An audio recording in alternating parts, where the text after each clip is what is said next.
अस्सलाम वालेकुम दोस्तों, तुसी वेखदे पने अपना वतन पंजाब टीवी। मैं थोड़ा मेजबान अली शेर। जिमें कि डेली दिन पतना दोस्तों वीडियो मिलती है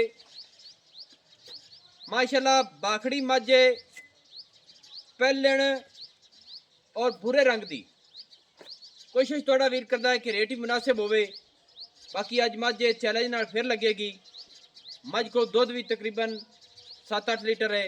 मालिक को सारी डिटेल ही लवांगे, पूछांगे। कैमरामैन मझ नूं विखाओ, कोशिश करांगे कि सारी जानकारी भी विच आवे। अल्लाह सोने दे हुक्म नाल मझ गब्बण है, ये पूछांगे किन्ने दिनां दी गब्बण है। माशाल्लाह पहलण मझ दी बूथी कमाल दी, अखां सफेद, सिंगी मकूल मुनासिब और सोहना फुल रब ने इनू मत्थे दे विच लाया कमाल दा।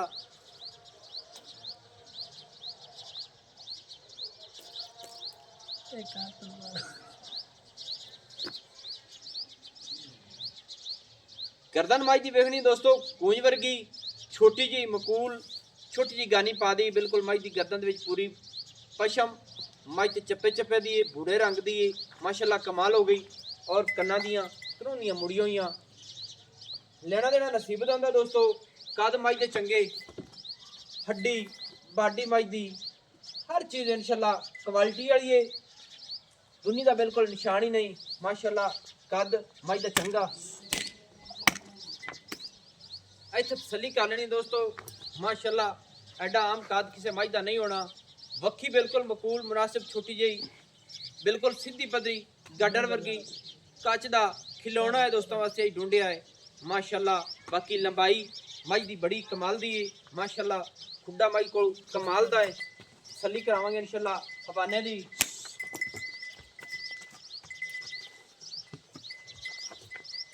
माशाल्लाह दोस्तों इत्थे हवाने दी तसल्ली कर लेनी है।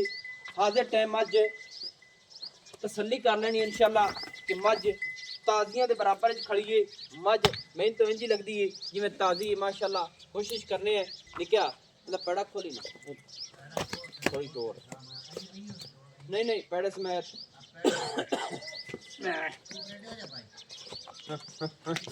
देख कैमरामैन हुण पिछू कैमरा थोड़ी तसल्ली करा हवाने दी कि कई दोस्त आंदे ने उच्ची बन देंदे ने, नीवी बन देंदे ने। इत्थे टुरदी फिरदी दा हवाना वेख लेना दोस्तों।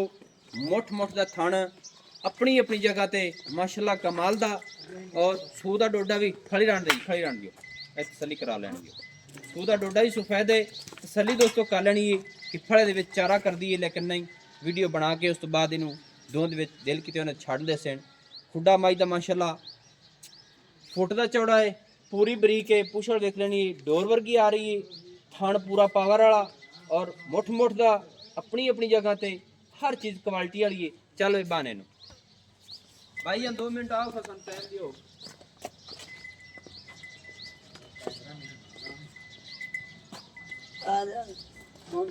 दोस्तों तसल्ली कर लेनी कि मझ कोशिश कर दी वे दोंद जावन दी। बाकी नहीं पूरी मझ का विजिट ही कराने हैं। मालिक को पूछने अस्सलाम वालेकुम जी। वालेकुम सलाम। की हाल है जी?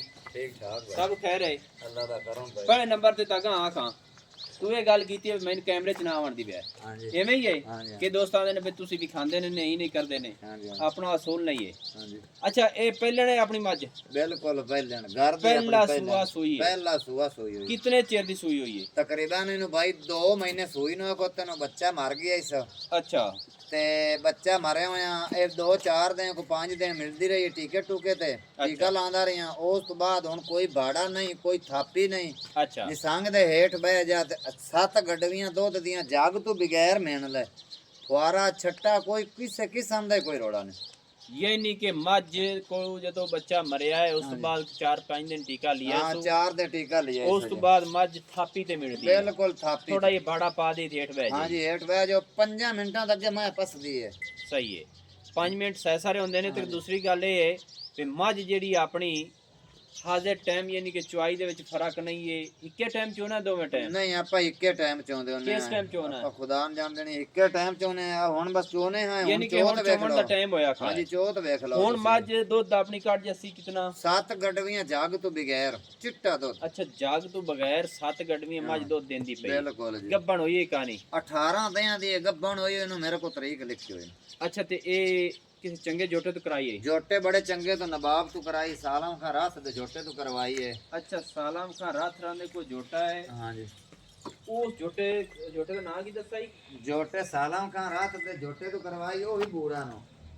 ਅੱਛਾ ਭੂਰੇ ਰੰਗ ਦਾ ਜੋਟਾ ਜਿਹੜਾ ਉਸ ਤੋਂ ਹੋਈ ਹੈ। ਹਾਂ ਉਸ ਤੋਂ ਹੋਈ ਮਾਸ਼ਾਅੱਲਾ, ਯਾਨੀ ਕਿ ਮੱਝ ਵੀ ਪੂਰੀ ਹੈ, ਜੋਟਾ ਵੀ ਪੂਰਾ, ਹਾਂਜੀ। ਬੱਚਾ ਜਿਹੜਾ ਹੈ ਉਹ ਵੀ ਪੂਰਾ ਹੋ ਸੀ। ਚੰਗਾ ਜੋਟਾ ਦਾ ਬੱਚਾ ਹੀ ਬੂਰਾ ਸੋ, ਜਿਹੜਾ ਮਰਾ ਹੀ ਸੋ ਉਹ ਵੀ ਬੂਰਾ ਹੀ ਸੋ, ਬੱਚਾ ਹੀ ਬੂਰਾ ਸੋ। ਅੱਛਾ ਜਿਹੜਾ ਬੱਚਾ ਅੱਗੇ ਮਰਿਆ ਹੈ ਉਹ ਵੀ ਪੂਰੇ ਉਹ ਰੰਗ ਵੀ ਦਾ। ਬੂਰੇ ਰੰਗ ਦਾ। ਅੱਛਾ ਅੱਛਾ। ਹਾਂਜੀ ਮੱਝ ਦਾ ਰੇਟ ਦੱਸ ਕਿੰਨਾ? ਰੇਟ ਤਾਂ ਯਾਰ ਨਾ ਮੁਨਾਸਿਬ ਜੀ ਤੁਹਾਡੇ ਕੋਲ ਮੰਗਸਾਂ, ਕਿਉਂ ਜੀ ਬੰਦੇ ਨੂੰ ਲੋੜ ਆਉਂਦੀ ਤੇ ਲੋੜ ਦੇ ਮਗਰ ਹੀ ਬੰਦਾ ਢੋਰ ਵੇਚਦਾ ਹੈ। ਜੀ ਜੀ। ਇਹੋ ਜੀ ਦਿਲ ਨਹੀਂ ਕਰਦਾ ਢੋਰ ਵੇਚਣ ਵਾਸਤੇ, ਬਾਕੀ ਲੇਕਿਨ ਇਹ ਵੀ ਤੁਹਾਡੀ ਜ਼ਾਤ ਵਾਸਤੇ 3,60,000 ਦੀ ਮੈਂ ਦੇਸਾਂ, ਮੈਂ ਮੇਰੀ 5 ਲੱਖ ਦੀ ਦੇਸਾਂ 3,60,000 ਦੀ, ਕਿਉਂ ਜੀ ਲੋੜ ਹੈ। ਸਹੀ ਹੈ, ਯਾਨੀ ਕਿ ਮੱਝ ਦੇ ਮਗਰ ਬੱਚਾ ਖੜਾ ਹੁੰਦਾ ਤਾਂ ਮੱਝ ਮੈਂ 5 ਲੱਖ ਦੀ। 7 ਲੱਖ ਦੀ ਨਹੀਂ ਦਿੰਦਾ, ਸੋਚ ਬੱਚਾ ਹੁੰਦਾ। ਅੱਛਾ ਅੱਛਾ ਅੱਛਾ। ਅੱਛਾ ਇਹ ਹੁਣ 18 ਦਿਨਾਂ ਦੀ ਗੱਭਣ ਹੈਗਾ ਸੋਹਣੇ ਰੱਬ ਕੋਲ। ਹਾਂਜੀ ਬਿਲਕੁਲ। ਆਪਾਂ ਇਹ ਨਹੀਂ ਕਰਦੇ ਦਿੰਦੇ ਪਏ, ਅਸੀਂ ਮੋਹਰਾ ਲਾ ਦਿੰਦੇ ਪਏ ਨੇ ਵੀ ਗੱਭਣ ਨਿਕਲ ਸੀ। ਚੋ ਲਾਓ ਕਰਾਈ ਹੋਈ ਦੀ ਗਾਰੰਟੀ ਹੈ ਆਪਣੀ। ਹਾਂ ਬਿਲਕੁਲ ਗਾਰੰਟੀ। 18 ਦਿਨ ਪੂਰੇ ਹੋ ਗਏ। 18 ਦਿਨ ਹੋ ਗਏ, ਸਹੀ ਹੋ ਗਿਆ। 3,60,000 ਰੁਪਏ ਇਹਦੇ ਵਿੱਚ ਕੋਈ ਹੈ ਮੁਹੱਬਤ? ਮੁਹੱਬਤ ਮੈਂ ਕਰਤੇ ਤੁਹਾਨੂੰ ਆਖੀ, ਲੇਕਿਨ ਤੁਸੀਂ ਵੇਖ ਲਓ ਇਸ ਗੱਲ ਨੂੰ, ਮੈਂ ਤਾਂ ਤੁਹਾਡੇ ਕੋਲ ਰੇਟ ਹੀ ਨਹੀਂ ਮੰਗਾ। ਕੋਈ ਪਿਆਰ ਕਰ ਜਿਤਨਾ ਕੋ ਪਿਆਰ ਮੁਹੱਬਤ ਇਹ ਚਲੋ ਜੋ 10,000 ਘੱਟ ਦਿਓ ਜੋ, ਹੋਰ ਦੱਸ ਇਹ ਤਾਂ ਖੀਰ ਹੋ ਗਈ। ਯਾਨੀ ਕਿ 3.5 ਲੱਖ। 3.5 ਲੱਖ 3.5 ਚ ਕੋਈ ਗੁੰਜਾਇਸ਼ ਹੈ? ਨਹੀਂ ਕੋਈ ਗੁੰਜਾਇਸ਼ ਥੋੜੀ ਬਹੁਤੀ ਨਹੀਂ, ਕੋਈ ਗੁੰਜਾਇਸ਼ ਨਹੀਂ। ਦੋਸਤੋ ਗੁੰਜਾਇਸ਼ ਘੱਟ ਤੇ ਮੈਂ ਦੇੜੀ ਨਾ। ਵੀਡੀਓ ਮੈਂ ਇਹਦੀ ਬਣਾ ਲਈਏ ਪਹਿਲੇ, ਬਾਅਦ ਵਿੱਚ ਮੈਂ ਹੁਣ ਇਹਦੀ ਚੁਆਈ ਕਰਕੇ ਨਾਲ ਲੈ ਜਾਵਾਂਗਾ। ਕਿ ਜਿਸ ਦੋਸਤ ਨੂੰ ਚੁਆਈ ਦਾ ਹੋਵੇ ਤਸੱਲੀ ਜਿਸ ਕਰਨੀ ਉਹਨੂੰ ਚੁਆਈ ਮੈਂ ਬਾਅਦ ਵਿੱਚ ਸੈਂਡ ਕਰਸਾਂ। ਵੀਡੀਓ ਹੋ ਜਾਂਦੀ ਲੰਬੀ। 3,50,000 ਰੁਪਏ ਦੀ ਡਿਮਾਂਡ ਹੈ। ਪਹਿਲਣ 7 ਲੀਟਰ ਦੁੱਧ, 18 ਦਿਨਾਂ ਦੀ ਗੱਭਣ, ਬੂਰੇ ਰੰਗ ਦੇ ਜੋਟੇ ਤੋਂ, ਮੱਝ ਨਵੇਂ ਦੁੱਧ ਹੋਈ ਹੋਈ ਹੈ। ਖਾਨ ਸਾਲਮ ਖਾਂ ਰਾਤ ਬੇਸਤੀ ਅੱਲਾਹ ਤਾਲਾ ਨੂੰ ਬੈਸ ਦੇਵੇ। ਹਾਂਜੀ ਉਹਨਾਂ ਦੀ ਦੋਂਦ ਵਿੱਚ ਬੂਰੇ ਰੰਗ ਦਾ ਜੋਟਾ ਖੜਾ ਹੈ, ਜਿੱਥੇ ਮੱਝ ਕਰਾਸ ਹੋਤੇ ਆਈ ਹੈ। ਲੈਣਾ ਦੇਣਾ नसीब ਦਾ ਹੁੰਦਾ ਹੈ। नवी और अच्छी बेहतरीन वीडियो लेकर हाजिर होंगे। अल्लाह हाफिज़। पाकिस्तान जिंदाबाद। वीडियो दूसरी बनाते भी खास है इंशाल्लाह।